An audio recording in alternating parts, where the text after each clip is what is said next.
OpenAI introduces Project Mode, revolutionizing organization in ChatGPT. Rivals are aligning against OpenAI in an escalating AI power struggle. OpenAI co-founder declares peak data in AI and calls for government-led safety measures.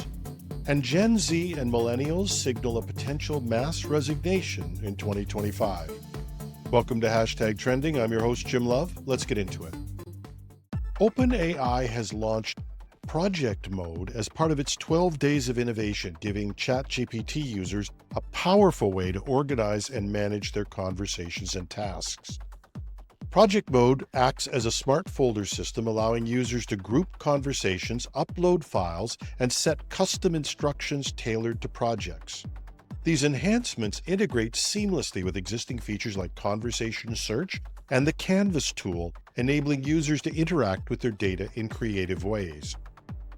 During the live demonstration, OpenAI staff showcased practical uses for Project Mode, again starting with a Christmas theme, organizing a Secret Santa gift exchange, complete with automated random assignments and custom festive templates. The second example was managing your home maintenance, keeping all of the items together to manage your home. This included reminders of when maintenance needed to be done, an example being the changing of a filter in your fridge, something we all forget to do. It not only showed how you could be reminded, but it also showed how you could get instructions on how to change the filter. One of the questions I've had recently is how AI can be used to manage projects, or at least assist with managing projects in a corporate setting.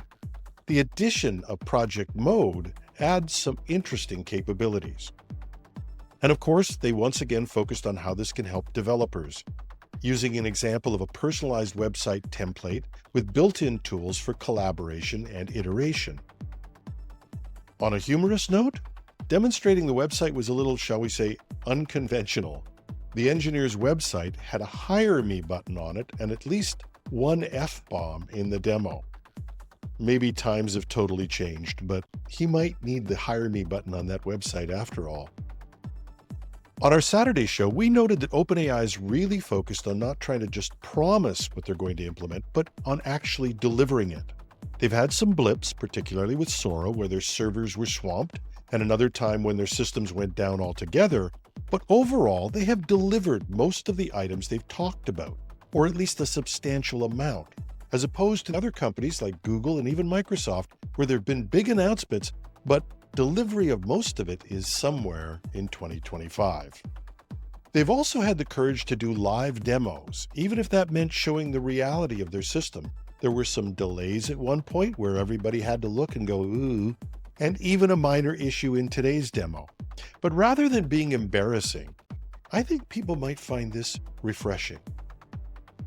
As if to emphasize that point, they started a gradual rollout during a live demo, making Project Mode available to some users, once again focusing on the fact that it won't be Europe. OpenAI certainly has been at the forefront with their 12 Days of Innovation and the insane number of new features they've launched, but while the company is establishing itself as the leader, it also seems to be in everybody's crosshairs, as rivals, regulators, and tech titans align against the AI leader. At the center of this struggle is a growing feud between OpenAI CEO Sam Altman and Elon and Tesla CEO and XAI founder Elon Musk. Musk has filed lawsuits accusing OpenAI of betraying its nonprofit origins, claiming it has created a for-profit monopoly with backing from Microsoft. He also alleged that OpenAI overcompensates employees to undercut competition. A recent analysis of H-1B visa filings, people coming from overseas to work in the US, found that both OpenAI and Musk's XAI pay well above the industry averages for AI roles. In one case, OpenAI employees earned over 3 times the standard wage for their role, while an XAI employee received double. For Musk, who was famously complimented by Donald Trump during the election for firing people who wanted to organize a union, this has got to hurt. Adding to the tension, Musk's influence in Washington after supporting incoming President Donald Trump has also raised concerns. Musk holds a key advisory role and could theoretically shape regulations or contracts to benefit his own ventures such as xAI. However, Sam Altman is being magnanimous on this. He says he's expressed confidence that Musk will not abuse his power, stating, "It would be profoundly un-American to use political power to hurt your competitors and advantage your own businesses." Musk has similarly claimed he would act in the national interest, though skeptics, including yours truly, remain unconvinced. Whether it's the lawsuit against OpenAI or suing his advertisers for not advertising with X or Twitter, or just booting people from the X platform, Musk has shown he'll attack anybody he regards as an enemy. But Musk also has an unlikely ally. Meta's CEO Mark Zuckerberg, who has been frequently in conflict with Musk, even to the point of once challenging Musk to a cage match, has joined the fray, urging California's Attorney General to block OpenAI's transition to a for-profit entity. Meta claims the move exploits nonprofit advantages for private gain. Despite their rivalry, Musk and Zuckerberg appear united in challenging OpenAI's financial restructuring. With competitors like xAI leveraging vast datasets from Tesla and Starlink, and Meta investing $37 billion into AI infrastructure this year, OpenAI faces significant external pressures. Coupled with its internal restructuring challenges, the company must navigate lawsuits, regulatory scrutiny, and intense market competition to maintain its leadership in the AI race. Elia Sber, co-founder and former chief scientist of OpenAI, has warned that the AI industry is reaching peak data, calling for fundamental rethinking of how AI systems are developed and governed. Speaking at the Neural PS conference in Vancouver, Sber, now founder of Safe Superintelligence Inc., says that AI safety in governments may require top-down government structure. Sber declared that pre-training, the process of teaching AI models using vast amounts of text data, had reached its limits. He compared data availability to fossil fuels, calling it a finite resource.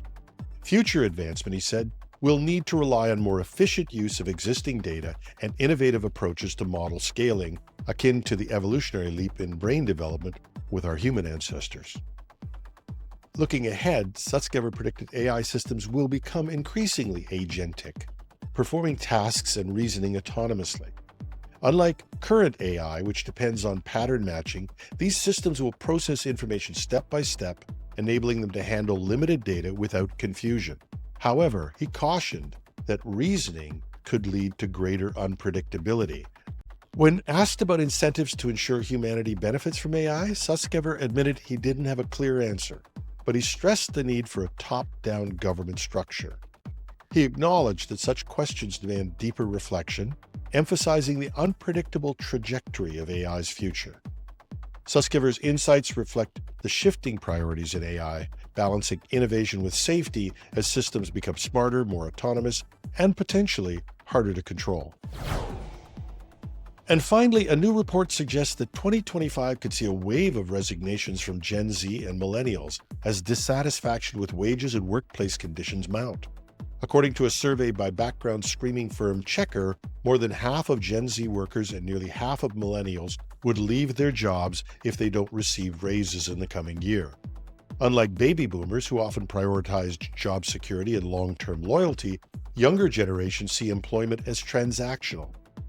Experts say that stagnant wages in the face of rising corporate profits have fueled this mindset. Financial literacy instructor Alex Bean noted that Gen Z workers in particular are earlier in their careers and willing to take more risks, especially as the cost of living continues to rise. More than that, they're willing to be quite brash about it, as we saw in the example of the OpenAI engineer demoing his personal website in a huge worldwide product rollout with a Hire Me button on his site. I feel old, but I was always told that if you're looking for a job, you never announce it at work. I guess times change. The survey also revealed lower levels of workplace happiness among younger generations, with only 25% of Gen Z and 42% of Millennials expressing satisfaction in their jobs, far behind the 50% reported by Gen X and baby boomers. A financial expert, Kevin Thompson, explained, "Gone are the days of staying with one company for life. Competition for talent is fierce, and younger workers know their worth. An HR consultant, Brian Driscoll, added that this shift isn't just about money. Younger workers are demanding respect for their work, which often translates to higher wages, better benefits, and meaningful growth opportunities. But with the privilege to leave limited to some, Driscoll noted that even those who can't afford to quit may feel compelled to, due to burnout and disillusionment with the system. Companies that fail to address these concerns might risk high turnover, increased recruitment costs, and even talent shortages. The question facing businesses in 2025 is no longer whether they can afford to improve pay and conditions, but whether they can afford not to. That's our show for today. You can find links in the show notes at technewsday.com or .ca, take your pick. You can reach me with comments, questions, or tips at editorial@technewsday.ca. I'm your host, Jim Love. Have a marvelous Monday.